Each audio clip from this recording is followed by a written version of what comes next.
नमस्कार.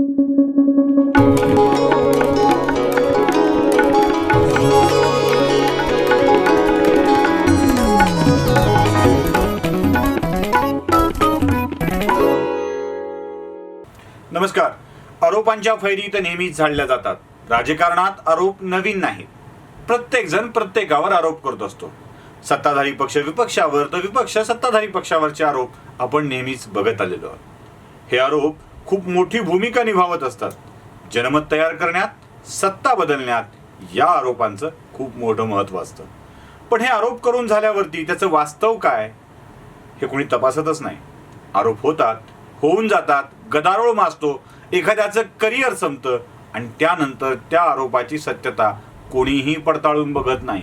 अशी अनेक उदाहरणं आपल्याकडे आहेत. आपण ती कोणती आहेत तेच बघणार आहोत. काही गाजलेली घोटाळे आहेत.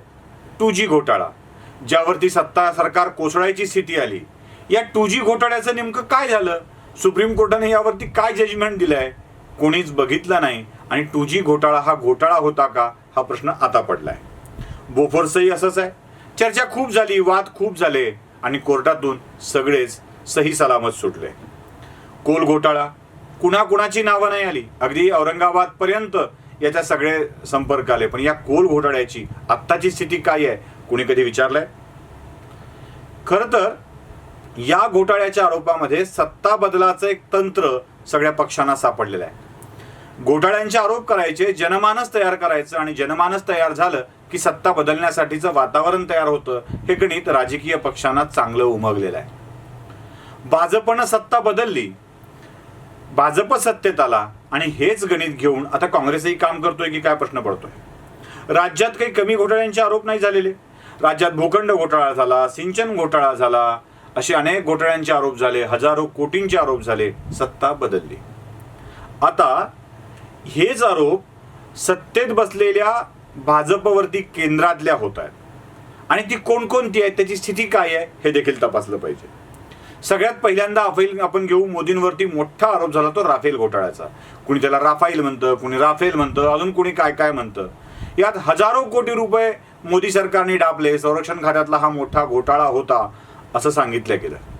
पण राफेल घोटाळ्यात काहीच गडबड नाही हे कोर्टानेही सांगितलं आणि ते सिद्धही झालं. पण राफेलची चर्चा मात्र मागच्या पूर्ण 5 वर्षाच्या कालखंडामध्ये, विशेषतः निवडणुकीच्या काळामध्ये झाली. आता राफेल कुठे आहे? आता राफेलची चर्चा होते आहे, राफेलवर कुणी बोलताय.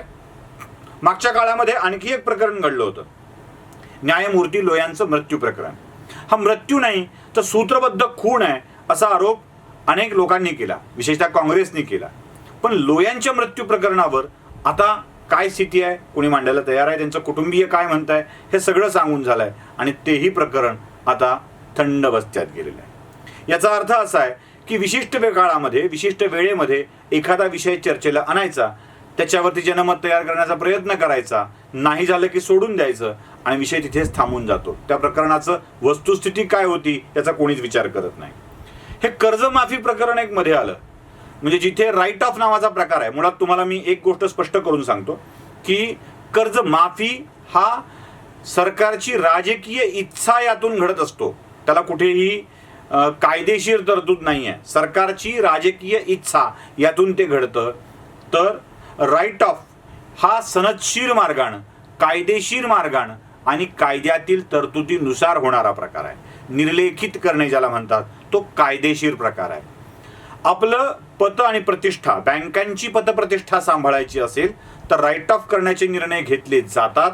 याचा अर्थ ते प्रकरण माफ झालं, कर्ज माफ झालं असा होत नाही. वसुलीची शक्यता नसलेल्या कर्जाचं लेखन बंद करणे ही ती पद्धत आहे. कधीही कोणत्याही क्षणी शक्यता दिसल्यावरती या कर्जाची वसुली होऊ शकते. पण आजच्या घडीला ती पतप्रतिष्ठा सांभाळली जावी, जागतिक पातळीवर, देशाच्या आर्थिक पातळीवर बँकांची पतप्रतिष्ठा सांभाळली जावी यासाठीची ती व्यवस्था आहे. काही महान लोक जे स्वतःला अर्थतज्ञ समजतात ते असं म्हणतात की याचे पैसे सरकारला भरावे लागतील. हे सुद्धा अगदी खोटं आहे. सरकारला पैसे भरावे लागत नसतात. पण राईट ऑफ करण्याला माफी, निर्लेखन करणाऱ्याला माफी असं स्वरूप देऊन सरकारची बदनामी करण्याचा प्रयत्न झालाच. CSR फंडाविषयी अशीच गदारोळ माजला होता. खरं तर मुळात जेव्हा ते कळलं की CSR फंड हा पंतप्रधान निधीला दिल्यावर CSR फंड म्हणून गणला जातो आणि तो 2014 मध्ये UPA सरकार असताना घेतलेला गेलेला निर्णय आहे आणि त्यालाही राज्याला फंड मिळवण्यासाठीची मार्ग उपलब्ध आहेत हे कळल्यावर जरा कुठे वातावरण शांत झालं. पण सरकार निर्लज्जपणे कारभार करतंय असे आरोपही करून झाले होते. आता हे नवीन IFSC प्रकरण, एक गंमत सांगतो छोटीशी. एखाद्या बाईला बाळांत होण्याच्या काळामध्ये तिच्या पतीनं हॉस्पिटलला सांगून लेबर रूम व रिझर्व ठेवायला सांगितली.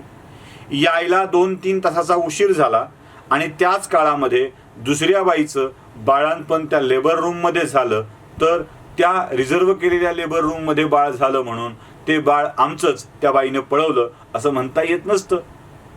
मुळात ही संकल्पना जी आहे IFSC ती गुजरातसाठी तयार झालेली होती आणि गुजरातमध्ये ती तात्काळ उभी केली गेली. 2005-06 पासूनची ही प्रक्रिया सुरू आहे. 7ला प्रस्ताव दिला गेलेला आहे. 7 ते 14 हा 7 वर्षाचा कालावधी कोणत्याही सरकारनं कोणतीही कृती न करता घालवला. 14 ते 19 भाजप सरकारनं देखील फारशी काही कृती केल्याचं दिसत नाही. बांद्र्याची जागा भाजप सरकारला पुरणार नाही हे लक्षात आलं. जागेचा शोध घेण्यात महाराष्ट्राचे दिवस गेले आणि तिकडे बिहारनं गिफ्ट सिटीमध्ये, गिफ्टचा अर्थ आहे Gujarat industrial and finance city, तिथे हे IFSC सेंटर उभा केलं. IFSC सेंटर हे एकमेव नाही आहे, सध्या तरी एक उभं केलंय पण ते अजून एक महाराष्ट्रात उभं करता येऊ शकतं. त्यासाठी प्रयत्न करायचे सोडून गुजरातनं पळवलं असा पद्धतशीर प्रचार केला गेला आणि त्यातही बदनामी करण्याचा प्रयत्न झाला. पुढे रेल्वे तिकीट आरक्षणाचा विषय आला. 85% केंद्र सरकार वाटा उचलत आहे, 15% राज्याला उचलायला सांगितलंय. राज्यालाही वेगवेगळे मार्ग दिलेत. तुम्ही स्वतःच्या तिजोरीतून द्या किंवा तुम्ही कोणत्या स्वयंसेवी संस्थांकडून द्या आणि तिसरा मार्ग कामगाराकडून घ्या.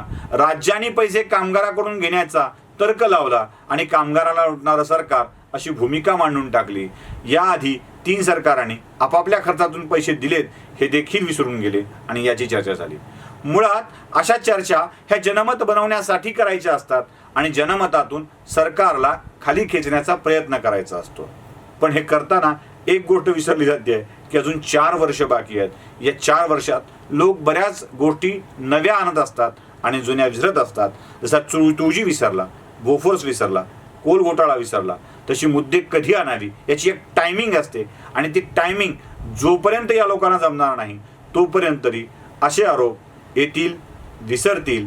मुळात आरोप करताना हे तर्कशास्त्रावर आधारित करावेत, तर्कबुद्धीवर करावेत, तर्कट बुद्धीवर करू नयेत एवढंच बघितलं पाहिजे. पण टायमिंग आणि खरोखर आरोप करण्याची ताकद या दोन्ही गोष्टींचा अभाव असल्यामुळं हे आरोप हास्यास्पद होतात एवढं मात्र नक्की. अनालायझरचा हा व्हिडिओ कसा वाटला ते नक्की कळवा. लाईक, सबस्क्राईब करायला विसरू नका. बेल आयकॉन नक्की दाबा. आपली भावना आमच्यापर्यंत नक्की पोहोचवा.